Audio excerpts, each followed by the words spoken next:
What's going on, my fellow Jedi and Padawans? Welcome back to another Jedi gaming video. Thank you guys so much for coming back to the channel, and if you guys are new, welcome. Today we are going over the Forsaken exotics that are getting vaulted alongside the release of Witch Queen on February 22nd in early 2022. Now, there are a few different things associated with the vaulting of this content.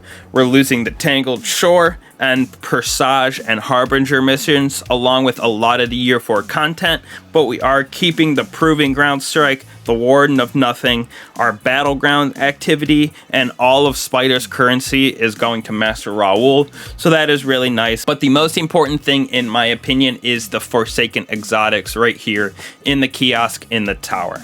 We're going to go over those and which ones I think you should grab, which ones are best for PvE, PvP, both, and then just a couple that are for fun. So on December 7th, Bungie is releasing the Forsaken pack, which it's for people who do not have the Forsaken campaign already. You can purchase this pack and it gives you access to the Last Wish raid, which is where 1K Voices comes from, and then also Shattered Throne. And you also get 3 Forsaken exotic ciphers, which you can spend right here in the Monument to the Lost Lights on the Forsaken exotics inside of this tab right here. So that is, if you don't have this expansion pack already, that is what you get when you purchase that Forsaken pack that Bungie is giving you. If you already have this expansion DLC, you get those 3 Forsaken exotic ciphers, which you can spend immediately on 3 exotics within this tab. Or if you already have all the exotics like I do here, they will come into your inventory as Ascendant Shards, which is actually super nice. But talking about these exotics right here, let's get into what I think you should spend those 3 exotic ciphers on, or grind right now before these get vaulted so you can get a couple and spend those exotic ciphers on something else within this tab. So first off, I'm going to go over what I think are the three best weapons overall for versatility, DPS, that sort of thing. You can use most of them in PvP and PvE besides Anarchy. That's definitely my number one. I'll just say that just because it is still pretty king with DPS, besides the fact that particle deconstruction is causing fusion rifles to be OP this season, but Anarchy, even with the nerf, is still crazy good for DPS.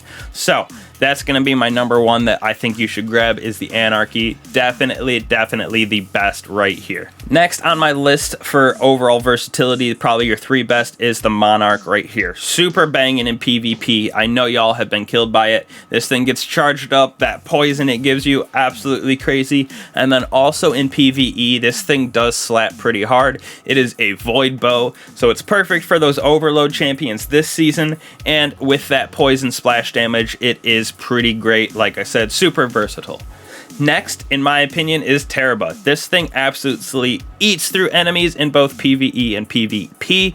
So super fun exotic to use, and like I said, super versatile. You can use it in both PvE and PvP. So those are my top 3 that you should just grab immediately. If you don't already have those, grind for those first, or once you get that Forsaken pack and those Forsaken ciphers, unlock those 3 immediately. Next, we're going to go over what I think are the 3 best PvP weapons, in my opinion, to grab if you're just going for PvP weapons. You got your Thorn, which is a 140 hand cannon. You got your Ace of Spades, also a 140 hand cannon. And I'm actually going to throw the Monarque on this list as well, because this thing is crazy in PvP. So those 3 right there, the 2 hand cannons, Ace of Spades and Thorn, absolutely slap for 140s this season. Super crazy. Thorn is by far my favorite hand cannon to use in the exotic slot. I absolutely love this thing. And then Ace is a close second, with Monarque just absolutely eating people up for a bow in PvP. Moving on to PvE, we have not too many options on this list for straight PvE, but we're going Anarchy, obviously. Like I said, king of DPS still. This thing is absolutely crazy. Next, we got your Izanagis Burden. You can stack up 4 bullets and have a crazy high impact shot when you get that hone edge charged up. So this one is definitely an essential for PvE. if you're just straight going for PvE weapons. And then actually, again, I'm going to throw either the Monarque on this list, just because, like I said, this season with Overload, it is crazy. And even without that perk on it, having those poison arrows, it does super well with clearing those void shields. And it's a great bow for PvE content.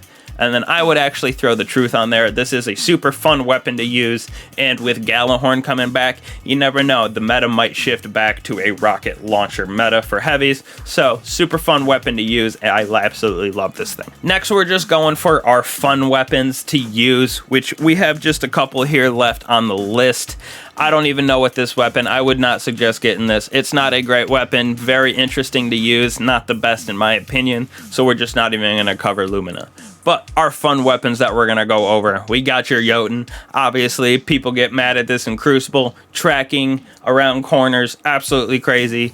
But this is just a fun weapon to use, both PvE and PvP. Right now with that fusion rifle meta, this is a great fusion rifle that's solar for PvE stuff if you really want. Tracks enemies, does a good amount of damage with that explosion.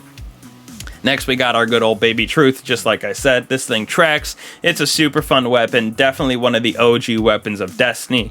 Absolutely love this thing for a rocket. And with Gjallarhorn coming back, never know, in the future we might have a rocket launcher meta coming.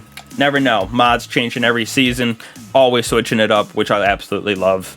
And finally, we have the Bad Juju right here, which I think is a super fun weapon. When you get kills with this weapon, it gives you super energy, increases damage kind of like a rampage, and it refills the magazine.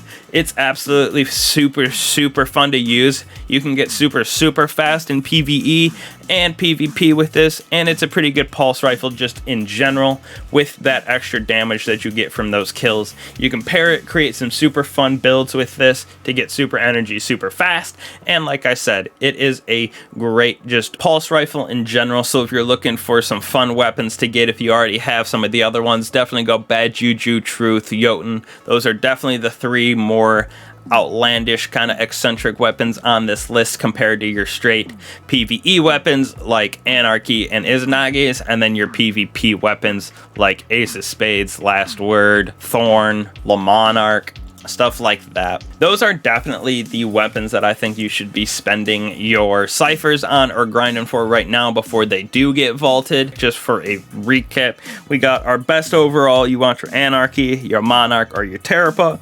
For your PvP, I would think Ace of Spades, Thorn, or Monarque again. PvE, you're going Anarchy, Izanagis, or Monarque. And then for your fun loadout, you're going Truth, Bad Juju, and Jotun. Definitely my suggestions. Definitely depends on how you play as well. Like I said, for me, I don't have to worry about it. I will get those Ascendant Shards, and if you happen to have every one but 3, you'll be perfect with just spending those 3 exotic Forsaken ciphers on those 3 weapons. So hopefully this helped you guys choose which ones you kind of want depending on your play style. If you're going for PvE, PvP, you know, that kind of thing. Definitely have a certain order that I would get these in once that Forsaken exotic pack drops. So thank you guys so much for watching. Hopefully this helped again. I'll catch you guys in the next one. Peace.